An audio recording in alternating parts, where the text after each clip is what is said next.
দর্শক, আমরা সরাসরি সংযুক্ত হয়েছি শিক্ষা ভবনের সামনে থেকে। আমরা এক শিক্ষার্থীর সাথে কথা বলবো। জি,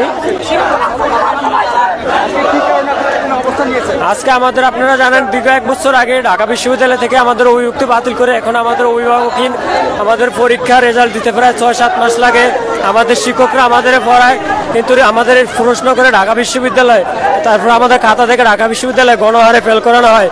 ইতিমধ্যে সরকার একটা সিদ্ধান্ত নিয়েছে, আমাদের 7 কলেজ নিয়ে একটি সেন্ট্রাল ইউনিভার্সিটি প্রস্তাবিত করে রাখছে, কিন্তু এর মধ্যে খসড়াও প্রকাশ হয়েছে, কিন্তু এখন আমাদের অধ্যাদেশ জারি করতেছে না, বিভিন্নভাবে বিলম্ব করতে। এর মধ্যে একটি ষড়যন্ত্র মহল আছে, শিক্ষা সিন্ডিকেট, শিক্ষা ক্যাডাররা, তারা কি নানা ধরনের ষড়যন্ত্র করতেছে, কিছুতেই চাচ্ছে না যে আমাদের সেন্ট্রাল ইউনিভার্সিটি হোক। এজন্য আজকে আমরা এখানে শিক্ষা ভবনে অবস্থান নিছি আমাদের অধ্যাদেশের নির্দিষ্ট দিনক্ষণ জানানোর জন্য।